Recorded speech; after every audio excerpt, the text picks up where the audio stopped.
Today we're going to look a little further into functions and their graphs. Our goals are to represent these relations and functions in various forms, like mapping diagrams, tables, graphs, and ordered pairs, and then we're going to graph and evaluate some linear functions.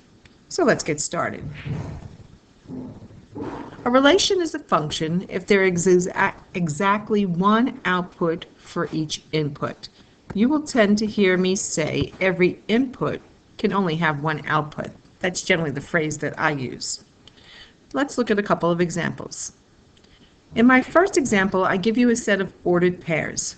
2 is grouped with 3, 3 pairs with 4, 4 with 5, 3 with 4, and 5 with 6. As you're looking at these, you stop and you see if any of the input or x values are repeated.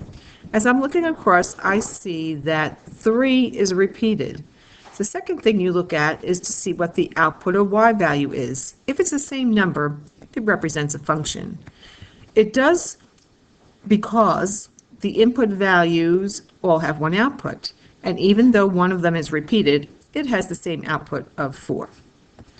Let's look at a second example. In my second example, we're going to see that I have 2 paired with 4, 2 with 5, 3 with 6, 1 with 6, and 4 with 7. I'm looking again at the inputs, and I notice that 1 is repeated. The second thing I notice is that the y value is different. 1 is paired with 4, and 1 is paired with 6. This does not represent a function because that input value of 1 has 2 different outputs. Let's talk a little bit about the ways we can represent a function. Now again, I'm starting off with ordered pairs. I can then take that and put it to a mapping diagram. In a mapping diagram, we're going to remember that the first mapping has the first oval here is going to have the domain values, which are my x values, and the second is going to be my range values. We also call this domain my input, and we call the range values our output. So all of these terms that we stressed at the last session are very important to recall.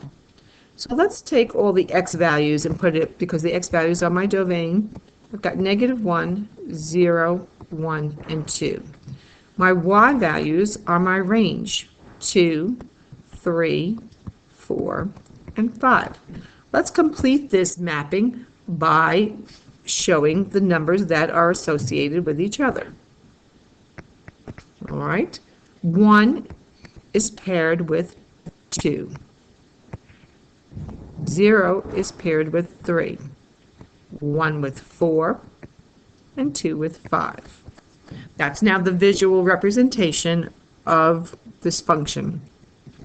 Now let's look at it in table form. Sometimes my tables will be horizontal like this, and other times they'll be vertical. Again, the x values, -1, 0, 1, and 2. These are my domain or x values or input values.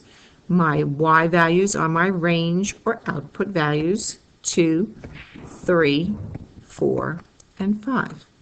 Now let's represent this on a graph. Remember the coordinate plane, these ordered pairs. Let's start with -1 and a +2. -1, +2. Let's go to 0 and 3, 1 and 4, and 2 and 5. Now that we have these, we will connect the dots, and there is our function. Again, it's a rough sketch, but we get the idea that it forms a straight line on the coordinate plane.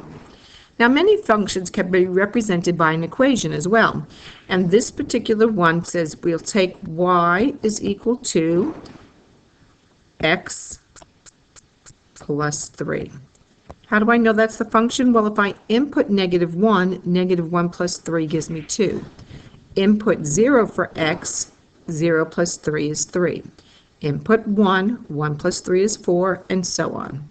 So again, all these ordered pairs are a collection of points, and all of them are solutions to this equation.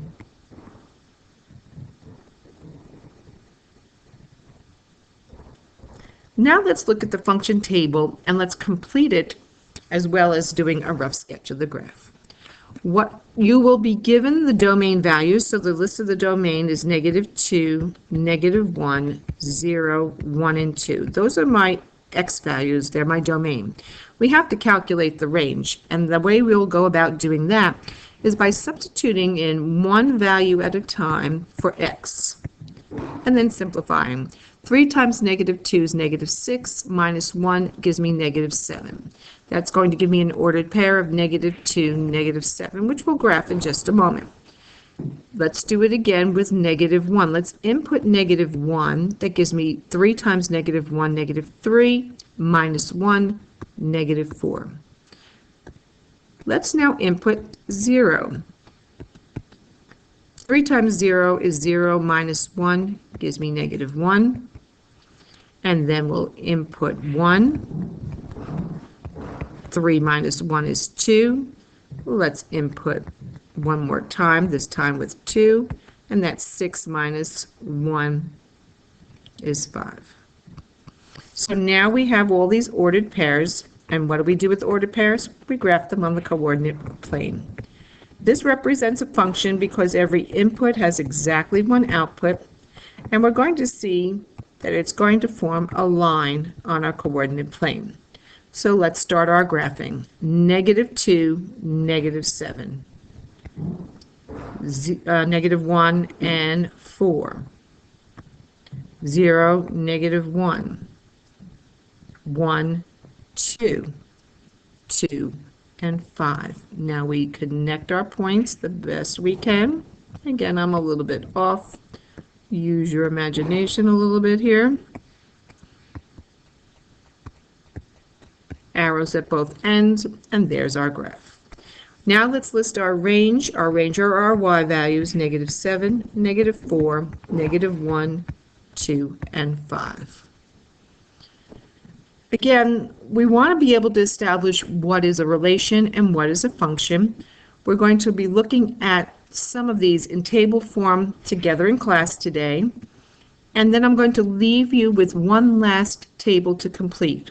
Here is your function or your rule. Y is equal to 2x minus 2. I give you a domain, complete the table, and do a rough sketch.